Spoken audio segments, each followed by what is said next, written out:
Si le nombre de passages à niveau a considérablement baissé ces dernières années en Belgique, il est encore courant de croiser des lignes de chemin de fer et le code de la route est assez précis en ce qui concerne les comportements à adopter à hauteur des passages à niveau. Les règles concernant les passages à niveau ne sont pas nombreuses, mais sont d'une importance capitale. En premier lieu, il y a les règles de franchissement. Ainsi, il est interdit de s'engager sur un passage à niveau lorsque les barrières sont en mouvement ou fermées, lorsque les feux rouges clignotants sont allumés ou lorsque le signal sonore fonctionne. Ne pas respecter ces conditions constitue une infraction du 4e degré, le niveau le plus grave, qui peut mener directement à la perte du permis et à une très grosse amende. Malheureusement, après le passage d'un train, des usagers s'élancent souvent alors que les barrières sont en train de remonter et les feux encore en phase rouge. Cette pratique peut se révéler dangereuse.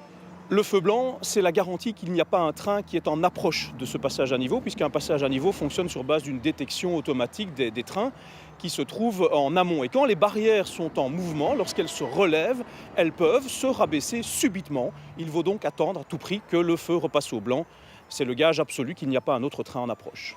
Autre règle importante, un conducteur ne peut s'engager sur un passage à niveau si l'encombrement de la circulation est tel qu'il serait vraisemblablement immobilisé sur ce passage. Cela nécessite de bien observer le trafic devant soi quand on approche d'un passage à niveau afin d'anticiper un éventuel blocage de la circulation. Si vous n'avez pas la place pour votre véhicule de l'autre côté du passage à niveau, ne vous engagez tout simplement pas, c'est vraiment trop dangereux. On s'engage sur un passage à niveau comme on s'engage dans un carrefour, à savoir en faisant preuve de la plus grande prudence et en ayant la certitude qu'on peut dégager le passage à niveau. Et ce qui s'est passé le 1er février dernier ici est un bon exemple. 2 voitures se sont engagées, il y avait embouteillage et elles n'ont pu quitter la zone du passage à niveau lorsque les barrières se sont fermées et elles n'ont eu la vie sauve que grâce à l'intervention d'agents Infrabel qui se trouvaient ici par hasard, qui faisaient des travaux d'entretien. L'un d'eux est allé en avant du train avec un drapeau rouge et a pu l'immobiliser avant le choc. La réglementation prévoit également qu'il est interdit de s'arrêter et de stationner sur un passage à niveau. C'est la logique même, mais la réglementation ne pouvait pas éviter de le rappeler.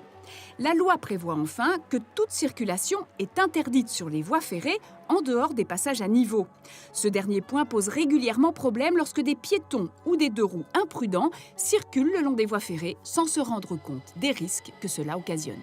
Le trespassing, c'est la présence illicite de personnes le long des voies ou sur les voies. Ça peut aussi arriver en gare, des personnes qui passent d'un quai à l'autre. C'est aujourd'hui la première cause de retard externe aux entreprises ferroviaires. Il y a 5 heures de retard par jour occasionnées par ces personnes qui circulent le long des voies et qui génèrent des freinages d'urgence, des conducteurs de train qui ne connaissent évidemment pas leurs intentions. C'est aussi un phénomène qui cause de nombreuses victimes chaque année. Depuis le début de cette année, on a déjà eu 3 morts et 3 blessés graves par ce comportement qui est en fait aussi insouciant ou dangereux que celui qu'on retrouve parfois au passage à niveau. En plus des personnes tuées ou blessées gravement en se promenant le long des voies, il y a eu aussi en 2016 4 tués et 8 blessés graves dans des accidents à hauteur de passage à niveau. Et tout ça vous montre bien que toutes ces règles ne sont pas à prendre à la légère.